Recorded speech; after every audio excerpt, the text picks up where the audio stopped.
नमस्कार।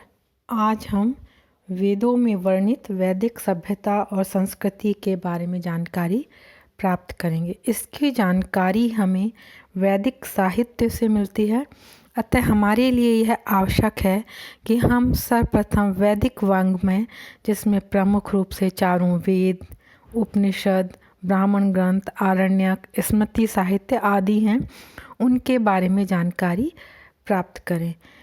इनमें हड़प्पा सभ्यता के अंतिम चरण में अथवा उसके विनाश के बाद भारत में एक अन्य सभ्यता और संस्कृति का विकास हुआ, जिसे कि वैदिक सभ्यता कहा जाता है। और इस सभ्यता की जानकारी हमें वैदिक साहित्य से मिलती है। इस सभ्यता एवं संस्कृति के संस्थापकों को ऋग्वेद में आर्य कहा गया है। आर्य संस्कृत भाषा का शब्द है, जिसका अर्थ है सुसंस्कृत, कुलीन अथवा श्रेष्ठ।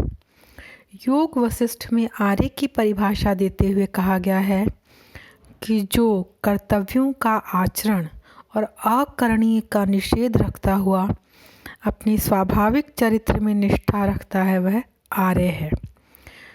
कुछ विद्वानों की यह मान्यता है कि संभवतः भारत के मूल निवासियों के विरुद्ध अपनी श्रेष्ठता सिद्ध करने के लिए ही भारत में प्रवेश करने वाले इन नवागंतुकों ने अपने लिए आर्य शब्द का प्रयोग किया था।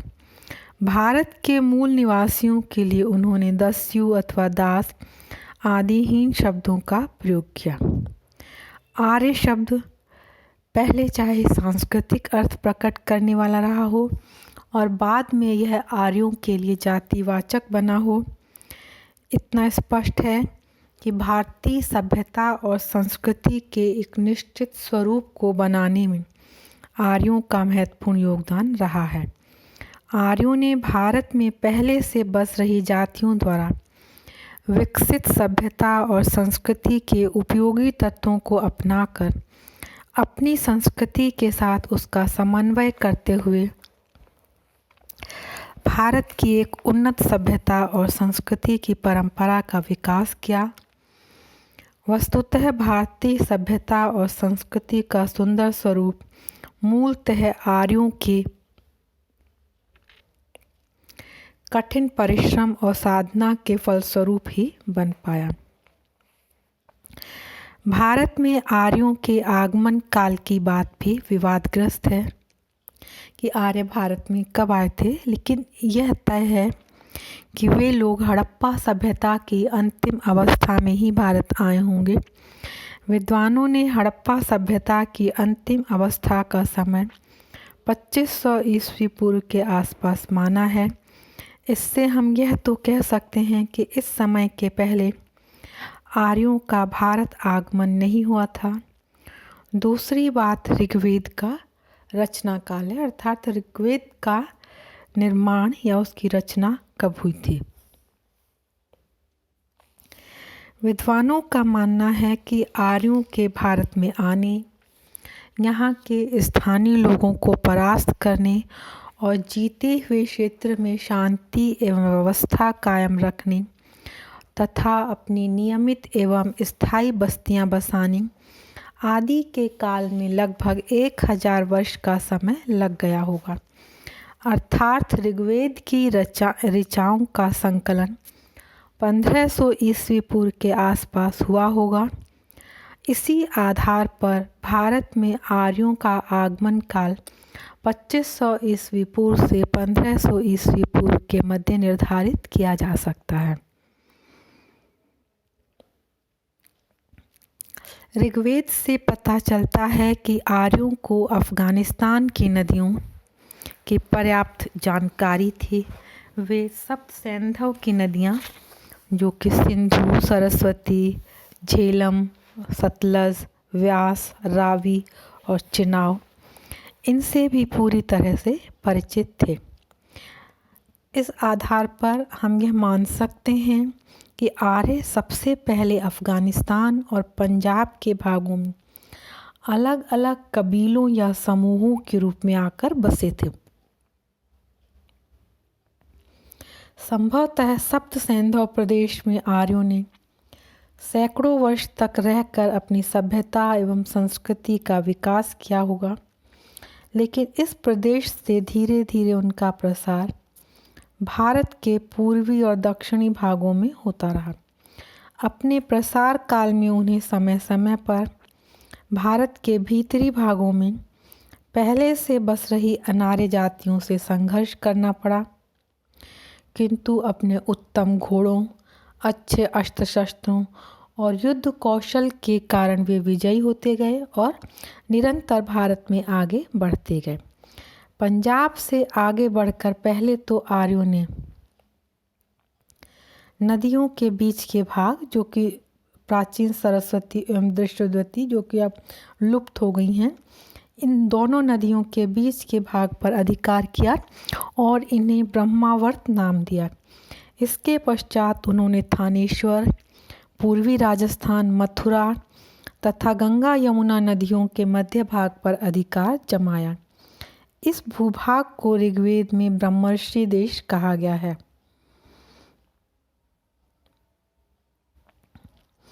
यहाँ से आगे बढ़ते हुए आर्यों ने पूर्व में प्रयाग, हिमालय और विंध्याचल के मध्यवर्ती भूभाग पर अधिकार किया और इसे मध्य देश का नाम दिया।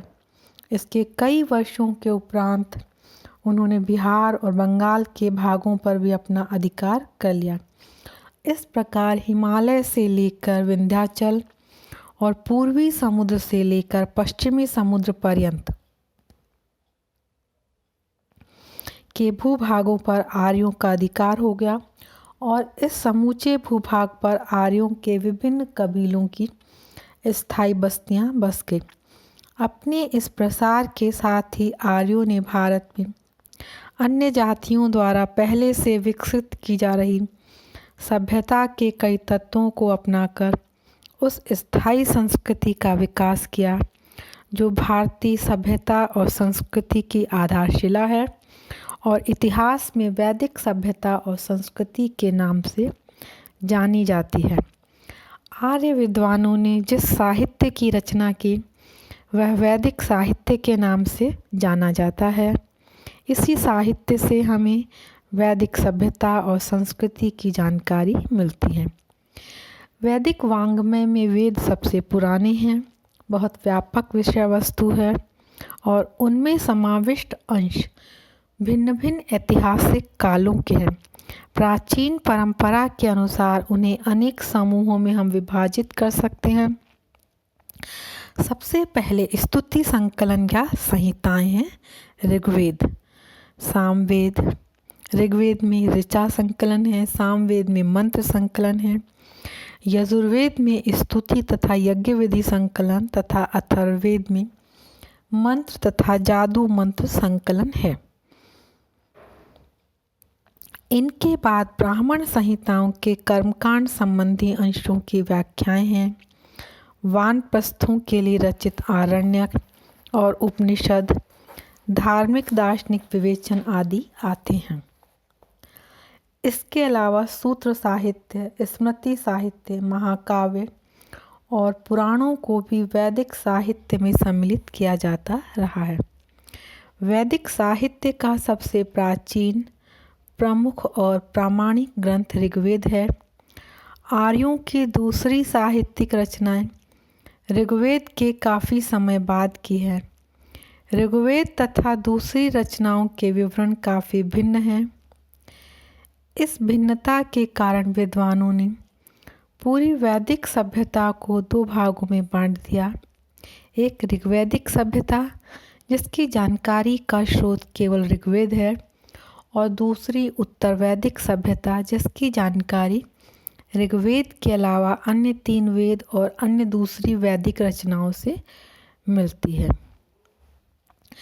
चूँकि वेद आर्यों के वैदिक साहित्य के आदि ग्रंथ हैं, आर्य जाति की प्राचीनतम रचनाएं हैं, इसीलिए ये ज्ञान का भंडार और उसके पर्यायवाची हैं। इन्हें अपौरुषेय ईश्वर ने सीधे आर्य ऋषियों को प्रदान किया। चूँकि ये ईश्वर से ही सुने गए हैं, इसीलिए इन्हें श्रुति कहा गया है। इनकी संख्या 4 है। ऋग्वेद, सामवेद, यजुर्वेद और अथर्ववेद। ऋग्वेद संहिता इन चारों में सबसे प्राचीन है। इनमें आर्य ऋषियों की आध्यात्मिक और ईश्वर परक अनुभूतियों का संकलन है। 10 मंडल हैं। इसमें 1028 श्लोक या सूक्त हैं। सूक्त का अर्थ है अच्छी युक्ति। आर्यों ने अपने देवी देवताओं की स्तुति इन सूक्तों के माध्यम से ही की है। इससे हमें केवल उस काल के धार्मिक विचारों का ही पता नहीं चलता, अपितु राजनीतिक, सामाजिक, आर्थिक एवं सांस्कृतिक दशाओं के बारे में भी महत्वपूर्ण जानकारी मिलती है। उनकी ऋचाएँ देवताओं को ही संबोधित थी और यज्ञ तथा बलिदान भी देवताओं के लिए ही किए जाते थे। अपनी ऋचाओं में वैदिक जन देवताओं से अपने को और पशु देने, युद्ध में विजय देने, अच्छी फसल देने या विनाश और विपत्ति से त्राण देने की याचना करते हैं। प्रत्येक सूत्र के साथ किसी ऋषि और देवता का नाम भी मिलता है। वस्तुतः ऋषि ही उस सूक्त का रचयिता होता था।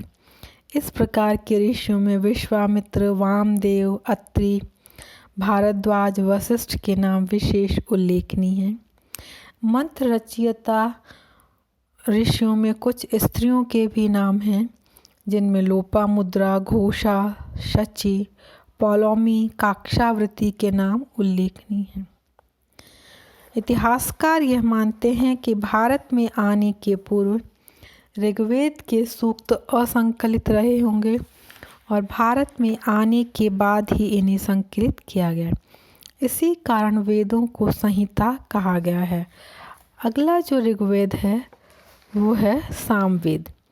साम का अर्थ है स्वर माधुर्य, अतः सामवेद उस वेद का नाम है जिसके मंत्र यज्ञों में देवताओं की स्तुति के समय मधुर स्वर से गाए जाते थे।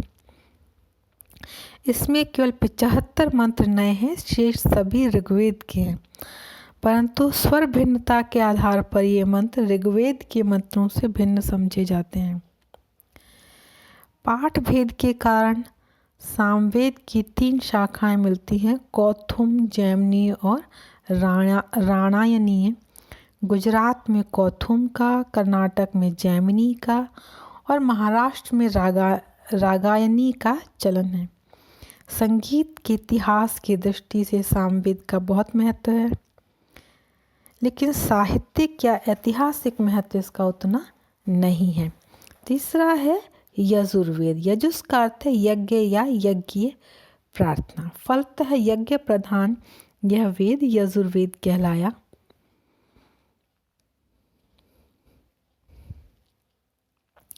इसमें विभिन्न प्रकार की यज्ञ की विधियों का उल्लेख है, अतः यह कर्मकांड प्रधान वेद है। इसकी 2 शाखाएं हैं, शुक्ल यजुर्वेद और कृष्ण यजुर्वेद। शुक्ल यजुर्वेद को वाजसनेयी संहिता कहते हैं। पाठ भेद के कारण इसकी 2 शाखाएं हैं, कण्व और माध्य नंदनीय। कृष्ण यजुर्वेद की 4 शाखाओं का उल्लेख मिलता है, काठक संहिता, कपिष्ठल संहिता, मैत्रेयी संहिता और तैत्तिरीय संहिता। इन सभी में शुक्ल यजुर्वेद की वाजसनेयी संहिता सबसे अधिक महत्वपूर्ण है। इसमें 40 अध्याय हैं, जिसमें से प्रत्येक का संबंध किसी न किसी याज्ञिक अनुष्ठान से है। अंतिम अध्याय ईशोपनिषद का संबंध याज्ञिक अनुष्ठान के साथ न होकर आध्यात्म चिंतन के साथ है। यजुर्वेद ग्रंथ ऋग्वैदिक काल और उसके बाद में आर्यों के जनजीवन में आने वाले परिवर्तन को प्रकट करता है। फिर है अथर्ववेद। चारों वैदिक संहिताओं में अथर्ववेद बहुत बाद की रचना है। इसके 2 पाठ हमें मिलते हैं, शौनकीय एवं पिप्पलाद। शौनकीय संहिता अधिक प्रामाणिक मानी जाती है। इसमें वेद के वर्ण्य विषय ब्रह्म ज्ञान, धर्म, शत्रु संहार, औषधि प्रयोग, रोग शमन, मंत्र तंत्र, टोना टोटका आदि है। भूत प्रेत आदि अंधविश्वासों का भी वर्णन है। साथ ही आर्यों के दार्शनिक विचारों का संग्रह भी है। इसमें आर्यों की सभ्यता एवं संस्कृति का ज्ञान प्राप्त करने में बहुत उपयोगी है। साथ ही भारतीय विज्ञान के इतिहास का परिचय भी हमें इस ग्रंथ से मिलता है। ऐसा प्रतीत होता है इस वेद की रचना उस समय हुई जब आर्य अनार्य संघर्ष समाप्त हो चुका था और दोनों जातियों में विचारों का आदान प्रदान बढ़ रहा था।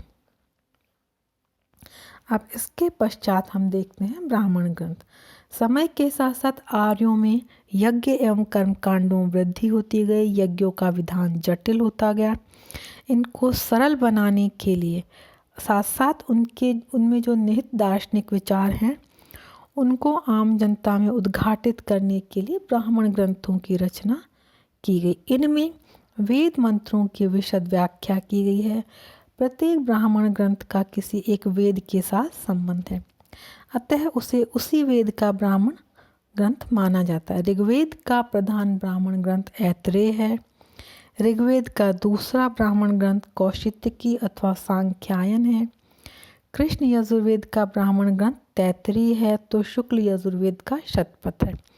शतपथ ब्राह्मण एक विशाल ग्रंथ है। याज्ञवल्क्य ऋषि को इसका रचयिता माना जाता है। इसमें केवल याज्ञिक अनुष्ठानों का विस्तार नहीं है, अपितु विविध अनुष्ठानों के प्रयोजनों पर भी पर्याप्त प्रकाश डाला गया है। सामवेद के 3 ब्राह्मण ग्रंथ हैं, तांडव ब्राह्मण, षड्विश ब्राह्मण और जैमिनी ब्राह्मण। अथर्ववेद का ब्राह्मण ग्रंथ गोपथ है। यद्यपि ये सभी रचनाएं बाद के काल की हैं, किंतु इनमें वैदिक ऋचाओं की विविध प्रकार से व्याख्या प्रस्तुत की गई है। इनसे आर्यों के जनजीवन, शासन व्यवस्था तथा उनके भारत में प्रसार का परिचय मिलता है। इनकी भाषा परिष्कृत तथा उच्च कोटि की है। आरण्यक वे ग्रंथ हैं जो वनों की एकांतता में पढ़े जाते थे। इनका संबंध न तो यज्ञों के संपादन से है और न ही उनके स्पष्टीकरण से, बल्कि वे उनकी गहनता और लाक्षणिकता का हमें ज्ञान कराते हैं। इन ग्रंथों में हमें आत्मा, सृष्टि, परम सत्या, मतलब कुल मिलाकर दार्शनिक, आध्यात्मिक एवं पारलौकिक चिंतन पर विचार किया जाता है। इस प्रकार के गूढ़ विषयों का चिंतन किया गया है। ये चिंतन उनके द्वारा किया गया है जो जंगल और अरण्य में आश्रम बनाकर निवास करते थे। आर्य ऋषियों का एक वर्ग जो कि आध्यात्मिक चिंतन में संलग्न था, यह उनकी रचनाएं हैं। प्रमुख आरण्यकों में ऐतरेय आरण्यक, सांख्यायन, कौशितकीय, तैत्तिरीय, बृहदारण्यक, मैत्रायणी आरण्यक, जैमिनीय, तलवकार आरण्यक आदि हैं। अब हम वैदिक संहिता के एक महत्वपूर्ण भाग की जानकारी प्राप्त करेंगे। उसका नाम है उपनिषद। उपनिषद शब्द का अर्थ है किसी के समीप बैठना, अर्थात शिष्य का गुरु के समीप बैठना। ब्रह्म विषयक होने के कारण उपनिषदों को ब्रह्म विद्या अथवा आध्यात्म विद्या भी कहा गया है। इन्हें वेदांत भी कहा गया है क्योंकि वेदों में जो विचार उपलब्ध है उन्हीं का परिपक्व रूप उपनिषदों में मिलता है। उपनिषद भारतीय तत्वज्ञान का मूल स्रोत हैं। उपलब्ध उपनिषद ग्रंथों की संख्या लगभग 200 है, लेकिन उनमें से केवल 12 का स्थान ही महत्वपूर्ण है। ये हैं ईश, केन, कठ, प्रश्न, मुंडक, मांडुक्य, तैत्तिरीय, ऐतरेय, छांदोग्य, बृहदारण्यक, कौशितकी और श्वेताश्वतर। उपनिषद विभिन्न कालों के हैं। इनकी शैली, भाषा और विचार के अनेक स्तर मिलते हैं। वैसे अधिकांश उपनिषद 7वीं शताब्दी पूर्व की रचनाएं हैं। उपनिषदों का प्रमुख विषय दर्शन है। वेदों में जो ज्ञान मार्ग संबंधी बातें हैं उन्हीं का विकास आगे चलकर उपनिषदों में हुआ है।